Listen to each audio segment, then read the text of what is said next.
گرم جوشی کا اظہار کریں، اس لیے کہ اب آپ کے سامنے میدان خطابت کے شہسوار، بزم سنیت کی علم بردار، جن کا آپ کر رہے ہیں دیدار، جن کی تقریر سے آپ کے دل ہو جائیں گے سرشار، ان کے خطاب سے محفل میں آ جاتی ہے بہار۔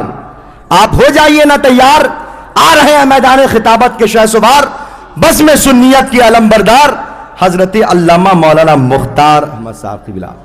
آئیے آپ تمامی حضرات گرم جوشی کے ساتھ ایک مرتبہ حضرت کا ویلکم، سواگتم، خیر مقدم، نعرہ تکبیر و رسالت کے ملکوتی ترانوں کی گونج میں کر لیجئے نعرہ تکبیر، اور محبت کے ساتھ پیچھے والے حضرات بھی نعرہ تکبیر، نعرہ رسالت، علماء اہل سنت، فیضان سمری، عرس سمری، نعرہ تکبیر، نعرہ رسالت۔ بس میں حضرت سے گزارش کروں گا کہ تشریف لائیں۔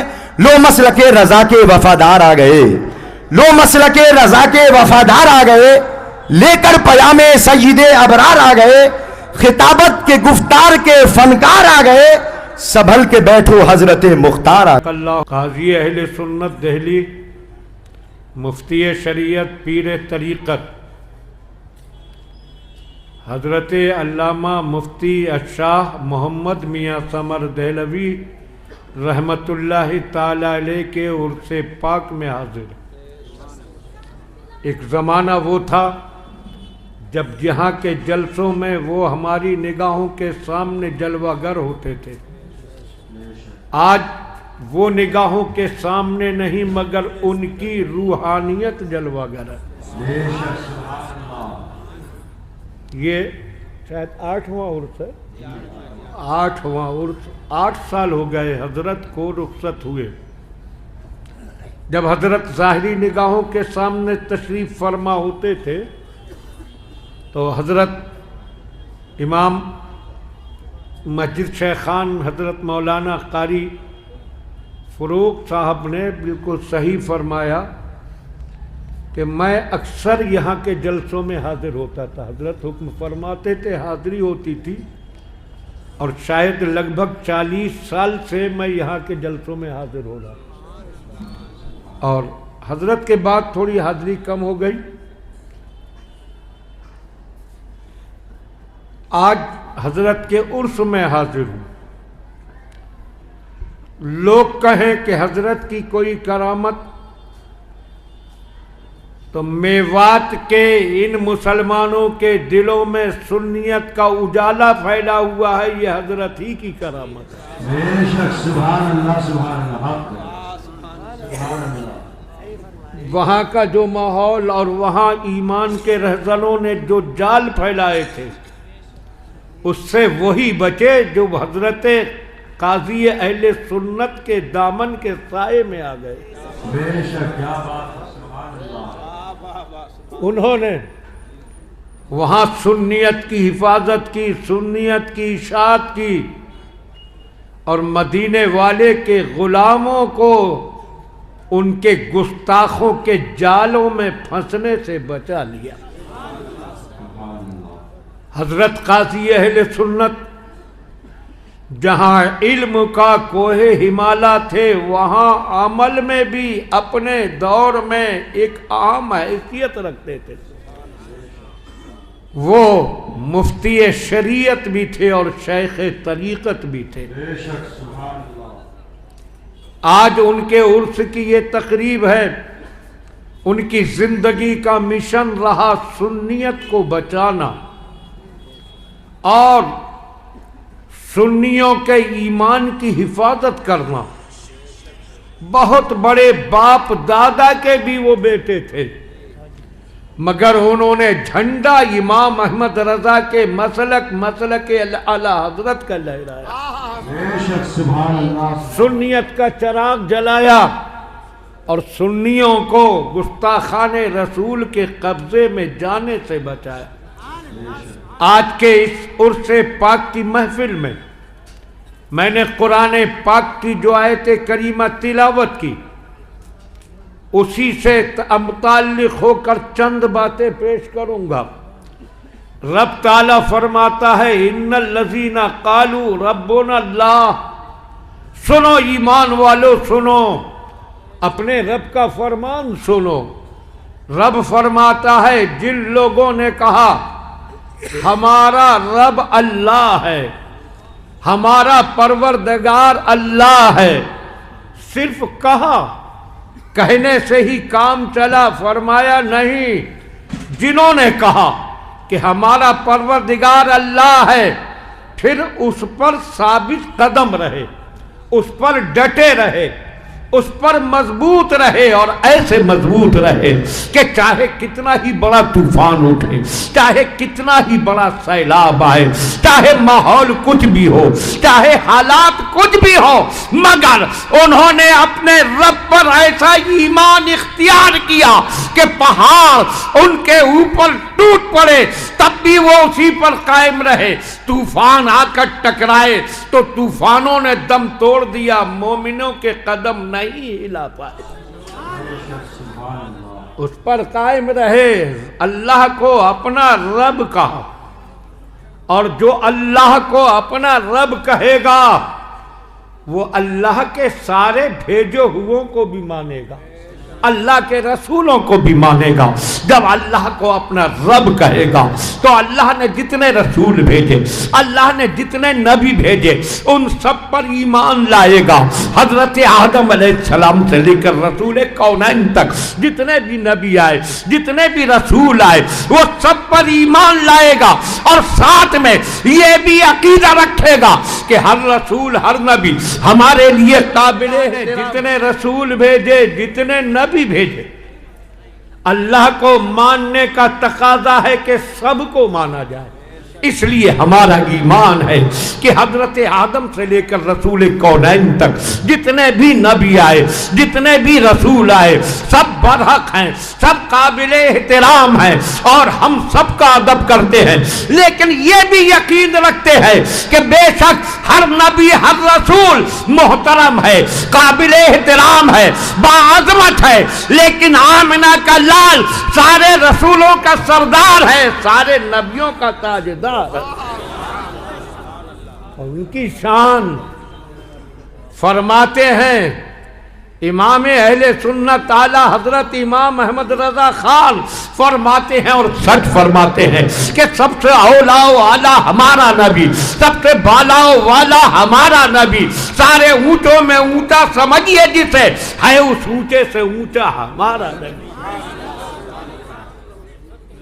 سارے رسولوں کو مانے گا، سارے نبیوں کو مانے گا، اور آقا کو سب کا سلطان و تاجدار مانے گا، اور پھر اس پر قائم رہے، ڈٹا رہے۔ قائم رہنے کا مطلب کسی حال میں ہلنے نہ پائے، کسی حال میں اس کا قدم پھسلے نہیں۔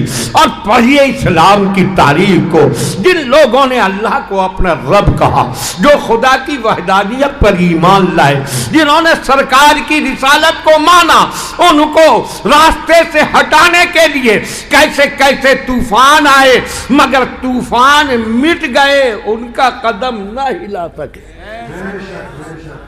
آؤ دیکھو، میں آپ کو وہ بھی دکھاتا ہوں، اسلام کا بالکل شروع دور ہے، ابتدائی دور، اور اس وقت میں اللہ کے نبی کو اللہ نے حکم دیا کہ اپنے خاندان والوں تک دین کا پیغام پہنچاؤ، اپنے خاندان والوں کو ڈراؤ۔ رسول کونین نے اپنے خاندان کو جمع کیا۔ کون خاندان؟ خاندان بنو ہاشم، جو پورے عرب میں سب سے عزت والا مانا جاتا تھا، سب سے بہادر مانا جاتا تھا۔ سرکار نے سب کو بلایا، پہلے سب کو کھانا کھلایا۔ آج یہ عرص ثمری ہے، تنظیم اہل سنت فلاح دارین، جنہیں حضرت قاضی اہل سنت نے جس انجمن کو بنایا تھا، حضرت ہی کا فیض ہے کہ وہ انجمن اور زیادہ حوصلوں سے قدم آگے بڑھاتی جا رہی ہے۔ انہوں نے عرس کی یہ تقریب سجائی، لنگر کا اہتمام بھی کیا، کھانا بھی کھاؤ اور اس کے بعد محفل میں آ کر دین کی باتیں بھی سنو۔ ہم نے کہا اے فلاح دارائن والو، تم نے یہ کس سے سیکھا کہ پہلے کھانا کھلاؤ پھر دین کی باتیں سناؤ؟ تو انہوں نے کہا ہم نے کسی اور سے نہیں سیکھا، مدینے والے آقا سے سیکھا۔ سرکار نے خاندان کو جمع کیا، پہلے کھانا کھلایا، اس کے بعد کھڑے ہوئے ارشاد فرمایا اے میرے خاندان والو، تم اپنی قسمت پر جتنا ناز کرو کم ہے کہ اللہ نے اپنا آخری نبی تم میں بھیجا، اپنا آخری رسول تم میں مبعوث فرمایا، میں تم ہی میں سے ہوں اور اللہ نے مجھے اپنی رسالت سے سرفراز کیا ہے۔ میرا پیغام یہ ہے کہ اللہ کو ایک مانو اور میری رسالت پر ایمان لاؤ تاکہ دوزخ سے بچ جاؤ۔ بتاؤ میرے اس مشن میں کون دے گا میرا ساتھ؟ ایسے ہی پورا خاندان حاضر ہے، آپ کے چچیرے بھی ہیں، چچا بھی ہیں، رشتے کے دادا بھی ہیں اور خاندانی بھی ہیں، اور سرکار فرما رہے ہیں بتاؤ کون دے گا میرا ساتھ؟ مگر پورے خاندان پر سناٹا، پوری محفل میں خاموشی، کوئی نہیں بول رہا۔ سرکار ایک ایک کا چہرہ دیکھ رہے ہیں، یہ چچا بول جائے، وہ چچیرا بول جائے، یہ رشتے کا دادا بول جائے، یہ خاندانی بول جائے کہ میں آپ کی حمایت کروں گا، مگر کوئی نہیں بول رہا، خاموشی، سناٹا۔ اور آقا فرما رہے ہیں بتاؤ کون دے گا میرا ساتھ؟ بار بار کہہ رہے ہیں مگر کوئی بولنے والا نہیں۔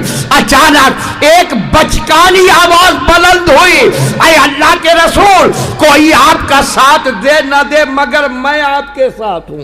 سبحان اللہ، کیا بات ہے، سبحان بچکانی آواز۔ سب نے حیرت سے پلٹ کر دیکھا کون بولا تو نظر آیا کہ 8 سال کا ایک بچہ بولا۔ اس کی ہمت دیکھیے، استقامت دیکھیے، 8 سال کا بچہ اور پورے خاندان کے سامنے کھڑے ہو کر سینہ ٹھوک کر کہہ رہا ہے میں آپ کے ساتھ ہوں۔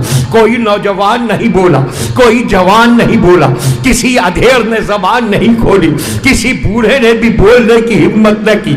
8 سال کا بچہ کہہ رہا ہے میں آپ کے ساتھ ہوں۔ سب نے دھیان دیا، غور سے دیکھا یہ بچہ ہے کون ہمت والا، تو نظر آیا یہ بچہ وہ ہے کہ جس کے باپ نے اس کا نام علی رکھا تھا، نبی کا کلمہ پڑھ لیا تو شیر خدا بن گیا۔ نعرہ تکبیر، نعرہ رسالت، علماء اہل سنت، فیضان سمری، عرس سمری، فیضان پیر مرشد کا دامن۔ یہ شیر خدا ہے، یہ علی مرتضیٰ ہے، یہ حیدر کرار ہے۔ 8 سال کی عمر ہے اور تاریخی حقیقت ہے کہ بچوں میں سب سے پہلے انہوں نے ہی کلمہ پڑھا تھا، اللہ کی وحدانیت کا اقرار کیا تھا، سرکار کو رسول مانا تھا، اور ماننے کے بعد ایسے ثابت قدم ہوئے کہ اتنے بڑے مجمع میں سارے خاندانیوں کے درمیان جب کوئی بولنے کی ہمت نہیں کر پایا تو اکیلے 8 سال کے اس بچے نے کھڑے ہو کر حمایت کا اعلان کر دیا۔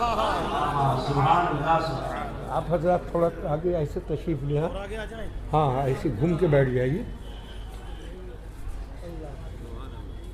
ذرا دیکھیں کیسی ثابت قدمی ہے بچپن میں، کیسی مضبوطی، کیسی پختگی۔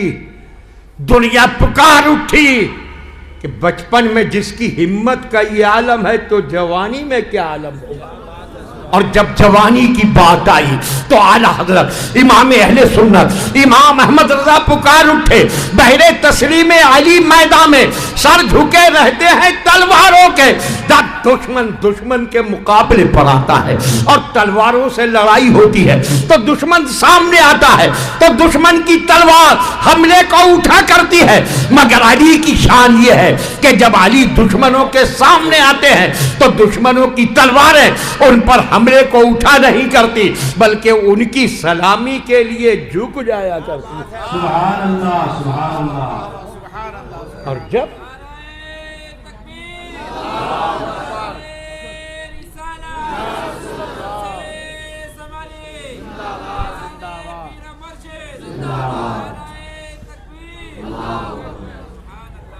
شیر خدا نے جب کیا یہ اعلان، اس وقت تو 8 سال کے بچے تھے، تو سرکار کا سگا چچا جس کا نام تھا ابو لہب، سگا چچا، اور پھر یہ حضرات تشریف فرما ہے علماء، پورا قرآن پڑھیے۔ سرکار کے والد 12 بھائی تھے، ایک آپ کے والد اور 11 چچا، اور مشہور روایت کے مطابق ان 12 میں سے کسی کا نام آپ کو قرآن میں نہیں ملے گا، ملے گا تو اسی ابو لہب کا نام ملے گا، اور پوری سورت اسی کے بارے میں نازل ہوئی۔ نبی کی شان میں گستاخی کرتا تھا، شیر خدا کا مذاق ہی نہیں بنایا، آقا کی شان میں بھی اس نے گستاخیاں کی، گستاخ رسول تھا، تو اس کے بارے میں نازل ہوئی پوری سورت تبت یدا ابی لہب۔ یا ابی لہب یہی ہے؟ اس سورت میں کیا ہے یہ ان علماء سے پوچھئے تو آپ کو بتائیں گے کہ اس سورت میں ابو لہب کی مذمت ہے، ابو لہب کی تعریف نہیں ہے، یہ ابو لہب کی مذمت ہے۔ کیوں ہے مذمت؟ اس لیے کہ وہ رسول پاک کا گستاخ تھا۔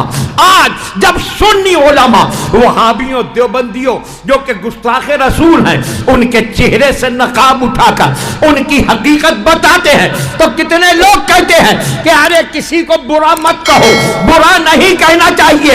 میں نے کہا گستاخ رسول کو برا کہنا اور ان کی مذمت کرنا اگر برا کام ہے تو نکال دو قرآن سے تبت یدا کی سورت۔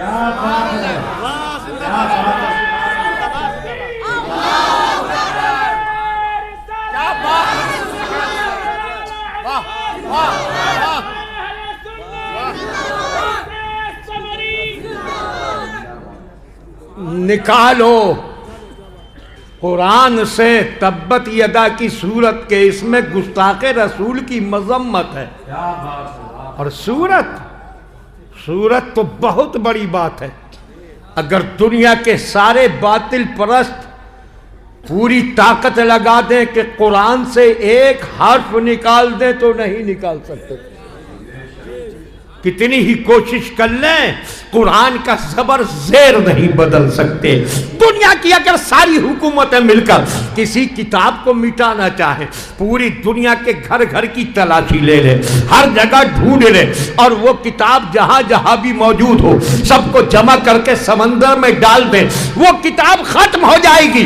لیکن اسلام کے دشمن سن لیں کہ اگر دنیا کے سارے اسلام دشمن ملک اور وہ حکومتیں مل کر قرآن مٹانا چاہیں اور پوری دنیا کے گھر گھر میں تلاش کر کے قرآن کو اکٹھا کر لیں، ہر گھر کی تلاشی لے لیں، ہر مسجد میں تلاش کر لیں، ہر خانقاہ میں ڈھونڈ لیں، ہر مدرسے میں ڈھونڈ لیں، اور سارے قرآن کو اکٹھا کر لیں، ایک ورق کہیں نہ چھوڑیں اور سب کو سمندر میں غرق کر دیں، قرآن تب بھی نہیں مٹے گا۔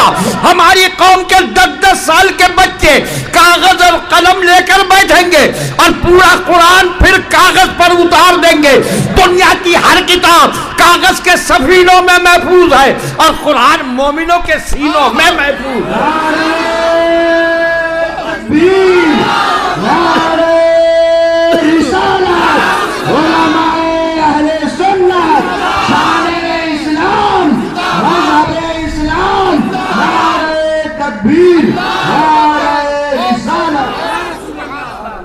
یہ مومنوں کے سینوں میں ہے۔ اور قاری فروغ عالم صاحب جیسے زیادہ عمر والوں کے ہی نہیں بلکہ ان کی درسگاہوں میں بیٹھ کر 10-10 سال کے بچے پورے قرآن کے حافظ ہو جاتے ہیں۔ تو قرآن کا ایک حرف بھی کوئی نہیں بدل سکتا، ایک حرف بھی نہیں نکال سکتا۔ قرآن اللہ کی وہ مقدس کتاب ہے جس کی حفاظت کا ذمہ خود رحمت الہی نے لیا، تو اس کا ایک حرف نہیں نکالا جا سکتا، تو پوری تبت یدا کی صورت کون نکال سکتا ہے؟ تو جب تک تبت یدا کی صورت قرآن میں رہے گی اور بے شک ہمیشہ رہے گی، وہ اعلان کرتی رہے گی کہ نبی کے گستاخوں کی مذمت کرنا یہ برا کام نہیں بلکہ قرآن کی پیاری سنت ہے۔ ہمارے ادھر کے بھائی بھی تھوڑی محبت کا مظاہرہ کریں۔ قرآن کی ہے پیاری سنت، بیٹھ جا میرے بھائی. اور یہ بھی سن لیجئے، قرآن پڑھنا ثواب. کتنا ثواب؟ آقا نے فرمایا کہ 1 حرف پر 10 نیکی. اور فرمایا میں یہ نہیں کہتا کہ الف لام میم 1 حرف ہے، فرمایا الف 1 حرف ہے، لام دوسرا حرف ہے، میم تیسرا حرف ہے. تو جو صرف الف لام میم پڑھ لے اس کو ملیں گی 30 نیکیاں. سبحان اللہ. تو جو پورا قرآن پڑھے اس کو کتنی نیکیاں ملیں گی؟ اسلام نے تو نیکیوں کے خزانے مسلمانوں کے لیے کھول دیے. سرکار نے رحمتوں کے دروازے کھول دیے، مگر یہ مسلمان کی محرومی ہے کہ پھر بھی ثواب جمع نہیں کرتا. یہاں تو عالم یہ ہے، تھوڑا کرو اور بہت پاؤ. ایسا ہے ثواب. اے بیٹا بیٹا ادھر سنو بیٹا، تھوڑی دیر یہاں بیٹھے ہو، ادھر دھیان دے کے سن لو. ادھر ادھر تو سب دن دیکھتے رہتے ہو، تھوڑا دھیان دو. ایک بار سرکار نے عورتوں سے فرمایا کہ جب بلال اذان پڑھا کریں تو جو کلمہ بلال بولا کریں بعد میں تم بھی اسی کو دوہرا دیا کرو. وہ کہیں اللہ اکبر تو تم بھی کہہ دو اللہ اکبر. اس طرح اذان کے کلمے دہراتی رہو. عورتوں سے فرمایا اگر تم کلمات اذان کو دہراتی رہو گی تو ہر کلمے پر 1,00,000 نیکیاں ملیں گی. 1,00,000 نیکی ہر کلمے پر. مرد بھی سن رہے تھے. جب آقا عورتوں سے خطاب فرما کر فارغ ہوئے، مردوں نے عرض کی یا رسول اللہ یہ ثواب عورتوں کے لیے ہوا، مردوں کے لیے کیا ہے؟ تو سنو مسلمانوں سنو اور اپنی قسمت کی بلندی پر جھوم جاؤ کہ آقا کی غلامی کے صدقے تمہارے لیے ثواب کے کیسے خزانے کھولے گئے ہیں. سرکار نے ارشاد فرمایا عورتوں کو ہر کلمے پر 1,00,000 نیکیاں ملیں گی تو مردوں کو ہر کلمے پر 2,00,000 نیکیاں ملیں گی. سبحان اللہ. سبحان. اتنا ثواب، مگر مسلمان کو ثواب حاصل کرنے کی فرصت ہی کہاں. قرآن پڑھنے پر اتنا ثواب کہ ہر حرف پر 10 نیکی. اور بسم اللہ کی با سے لے کر والناس کی سین تک کہیں سے بھی پڑھیے تو یہی ثواب ملے گا. کوئی قل هو اللہ شریف پڑھتا ہے تب بھی ثواب. وما ارسلناک الا رحمۃ للعالمین پڑھا تب بھی ثواب. والذین معہ اشداء علی الکفار پڑھا تب بھی یہی ثواب. الا ان اولیاء اللہ پڑھا تب بھی یہی ثواب. انما یخشی اللہ من عبادہ العلماء پڑھے تب بھی ثواب. اور تبت یدا پڑھے تب بھی ثواب. ہاں بھائیو ذرا بیٹے چھوٹے بھائی ہو سب ان سے بیٹا دیکھو تھوڑی سا ایسا مت کرو. تبت یدا پڑھے تب بھی ثواب. قل هو اللہ میں کیا ہے؟ اللہ کی تعریف. وَمَا أَرْسَلْنَاكَ إِلَّا رَحْمَةً لِّلْعَالَمِينَ میں کیا ہے؟ رسول اللہ کی تعریف. وَالَّذِينَ مَعَهُ میں کیا ہے؟ صحابہ کی تعریف. أَلَا إِنَّ أَوْلِيَاءَ اللہ میں کیا ہے؟ اولیاء اللہ کی تعریف. إِنَّمَا يَخْشَى اللَّهَ میں کیا ہے؟ علماء کرام کی تعریف. اور تبت یدا میں کیا ہے؟ گستاخ رسول کی مذمت. تو پتہ چلا اللہ کی تعریف کرو تب بھی ثواب، رسول پاک کی تعریف کرو تب بھی ثواب، صحابہ کی تعریف کرو تب بھی ثواب، اولیاء کی تعریف کرو تب بھی ثواب، علماء کی تعریف کرو تب بھی ثواب، اور گستاخ رسول کی مذمت کرو تب بھی ثواب.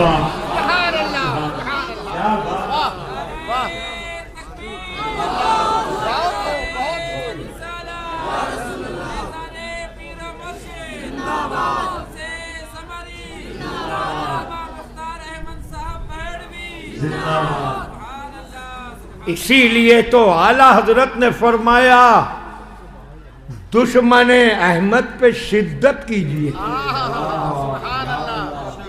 اسی صورت سے سیکھ کر فرمایا. تبت یدا سے روشنی حاصل کر کے فرمایا دشمن احمد پہ شدت کیجیے. جو نبی کے دشمن ہیں ان پر سختی کرو. اچھا اعلیٰ حضرت کبھی یہ نہیں کہتے، ادھر دھیان رکھیے بیٹا، یہ کبھی نہیں کہا کہ میرے دشمنوں پر سختی کرو. اعلیٰ حضرت کبھی یہ نہیں کہتے کہ میرے دشمنوں پر شدت کرو، بلکہ وہ تو بارگاہ رسالت میں عرض کرتے ہیں ایک طرف اعدائے دین، ایک طرف ہیں حاسدین، بندہ ہے تنہا شہا تم پہ کروڑوں درود. ایک طرف دین کے دشمن ہیں اور ایک طرف میرے حاسد ہیں، مجھ سے جلنے والے میرے دشمن ہیں. اے آقا دونوں طرف سے پھنسا ہوں، میں اکیلا ہوں. تو سرکار کی رحمت بھری صدائے کرم آئی کہ اے احمد رضا پھر کیا چاہیے. اب دھیان دیں تو اعلیٰ حضرت بتاتے ہیں کیا چاہیے. فرماتے ہیں کر دو عدو کو تباہ. توجہ کریں، دھیان دیجئے. ایک طرف اعدائے دین، ایک طرف دین کے دشمن ہیں، ایک طرف ہیں حاسدین اور ایک طرف میرے جلنے والے ہیں، میرے دشمن ہیں. بندہ ہے تنہا شہا تم پہ کروڑوں درود. تو اے احمد رضا تمہیں کیا چاہیے، کیا چاہتے ہو؟ تو اعلیٰ حضرت کہتے ہیں کر دو عدو کو تباہ. جو دین کے دشمن ہیں انہیں تباہ کر دو، جو دین کے دشمن ہیں ان کو برباد کر دیجئے، ان کو تباہ کر دیجئے. اور اے احمد رضا تمہارے جو دشمن ہیں، تمہارے جو حاسد ہیں ان کو بھی تباہ کر دیا جائے. عرض کرتے ہیں نہیں اے آقا وہ مجھ سے تو جلتے ہیں مگر کہلاتے تو اپنے ہی ہیں. مجھے ان کی تباہی نہیں چاہیے، اپنے دشمنوں کی تباہی نہیں چاہیے. پھر دشمنوں کے لیے کیا چاہیے؟ تو کہتے ہیں حاسدوں کو روبرا. اے آقا جو مجھ سے جلنے والے ہیں ان کو سیدھے راستے پر چلا دیجئے.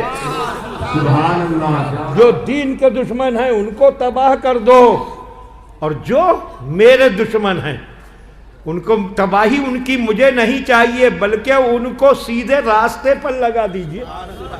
اب یہ سنی کہہ اٹھے اے اعلیٰ حضرت بارگاہ رسول میں التجا کرنے کا وقت آیا تو ہمیں بھول گئے. تو اعلیٰ حضرت نے کہا میں اپنے چاہنے والوں کو بھولنے والا نہیں. اعلیٰ حضرت کی سنو. اعلیٰ حضرت کہتے ہیں کر دو عدو کو تباہ، حاسدوں کو روبرا، اہل ولا کا بھلا تم پہ کروڑوں درود. اے آقا جو دین کے دشمن ہیں ان کو تباہ کر دیجئے، جو میرے دشمن ہیں ان کو صحیح راستے پر چلا دیجئے، اور جو میرے چاہنے والے ہیں ان کا دونوں جہان میں بھلا کر دیجئے.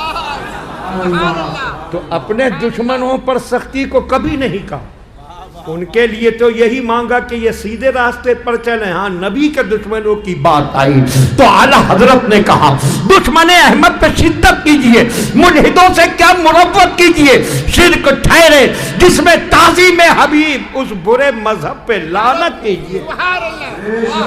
دیکھیں اعلیٰ حضرت نے دشمن احمد پہ شدت کرنے کو کہا. یہ اسی تبت یدا سے سیکھ کر کہا. تبت یدا ابو لہب کی مذمت میں ہے، سرکار کا سگا چچا ہے مگر نبی کی شان میں گستاخی کی تو مذمت میں پوری صورت اتری. یہی ابو لہب بچپن میں تو سرکار سے بہت محبت کرتا تھا. جب سرکار پیدا ہوئے اور اس کی باندی سویبہ نے آ کر خوشخبری سنائی کہ عبداللہ کے یہاں بیٹا پیدا ہوا ہے تو خوشی میں اس لونڈی کو باندی کو آزاد کر دیا. اتنی محبت کرتا تھا. جب سرکار حضرت حلیمہ سعدیہ کے یہاں دودھ پینے کے لیے گئے تھے تو 2 سال ہوتے تھے دودھ پلانے کی مدت. 2 سال پورے ہوئے. حلیمہ سعدیہ سرکار کو لے کر آپ کی والدہ کی خدمت میں آئی، حضرت آمنہ کی خدمت میں حاضر ہوئی. کیونکہ دستور یہی تھا کہ بچے کو 2 سال تک گائے رکھ سکتی ہے پھر ماں باپ کے حوالے کرنا ہوگا، اس لیے وہ لے کر تو آئیں، لے کر آنا پڑا. مگر انہوں نے سرکار کی برکتیں دیکھی تھی، رحمتیں دیکھی تھی، اس لیے جدا کرنے کو دل نہیں چاہتا تھا. جب لے کر آئیں سرکار کی والدہ حضرت آمنہ کی خدمت میں حاضر ہوئی، بیٹے کو پیش کیا. حضرت آمنہ نے آگے بڑھ کر سینے سے لگایا، میرے لال میں نے کتنے دن تیرا انتظار کیا ہے. سینے سے لگا کر پیار کر رہی تھی. نظر اٹھی تو دیکھی حلیمہ دامن پھیلائے کھڑی. اور آنکھوں سے آنسو گر رہے ہیں۔ حضرت آمنہ نے فرمایا حلیمہ یہ دامن پھیلانے کی ضرورت کیا تھی؟ میں بیوہ ضرور ہوں مگر تمہارے انعام میں کمی نہیں کی جائے گی، تم تھوڑا صبر تو کر لیتی، میں اپنے شہزادے کو پیار کر لیتی، بغیر دامن پھیلائے بغیر مانگے میں تمہیں انعام دیتی۔ حضرت حلیمہ نے کہا تھا آمنہ خاتون میں نے انعام کے لیے دامن نہیں پھیلایا، وہ اور بچے ہوتے ہیں کہ جن کی پرورش کے بعد ان کے ماں باپ سے انعام ملتا ہے، آپ کے شہزادے نے تو خود ہی جا کر اتنا انعام دے دیا ہے کہ کسی کے ماں باپ نہیں دے سکتے۔ کہا پھر یہ دامن کیوں پھیلائے ہو، آنکھوں سے آنسو کیوں گر رہے ہیں؟ تو حضرت حلیمہ نے کہا تھا آمنہ خاتون یہ بیٹا آپ کا ہے، شہزادہ آپ کا ہے، زندگی بھر آپ کے پاس رہنا ہے، مگر مجھے اس بچے سے اتنی محبت ہو گئی ہے کہ چھوڑنے کو دل نہیں چاہتا۔ اے آمنہ خاتون میں نے اس لیے دامن پھیلایا ہے کہ کچھ دنوں کے لیے اپنا بچہ مجھے پھر دے دیجئے۔ حضرت آمنہ نے کہا تھا حلیمہ تم کیا جانو ایک بیوہ ماں کے لیے ایک اکلوتا لال کتنی بڑی اہمیت رکھتا ہے۔ یہ بچہ میرے پیٹ میں تھا جبکہ اس کے باپ دنیا سے چلے گئے تھے، یہ بچہ ہی میری زندگی کا سرمایہ ہے، اور جتنے دن یہ تمہارے پاس رہا میں نے ایک ایک دن گن گن کر کاٹا ہے، راتوں کو میں بستر پر تڑپتی رہی ہوں جلدی سے 2 سال پورے ہو اور میرا شہزادہ میرے پاس آ جائے۔ آج میرا بیٹا میرے پاس آیا تو تم پھر اسے واپس مانگ رہی ہو۔ اے حلیمہ کون ماں ہوگی جو بیوہ ہو کر اپنا اکلوتا لال پھر کسی دایا کے حوالے کر دے؟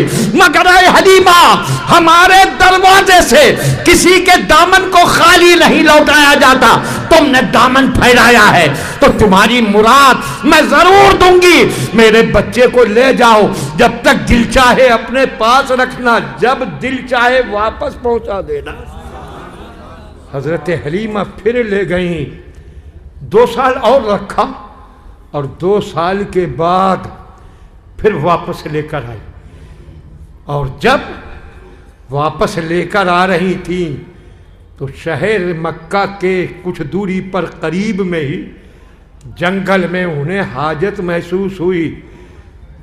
بچے کو ایک پیڑ کے سائے میں بٹھایا اور خود اندر جھاڑیوں کی آڑ میں اپنی حاجت اپنی ضرورت پوری کرنے کے لیے گئی، اور جب ضرورت پوری کر کے واپس آئی تو دل ہل گیا، کلیجہ دھک سے ہو گیا، جہاں اس شہزادے کو چھوڑا تھا وہاں ہیں ہی نہیں، کہاں گئے؟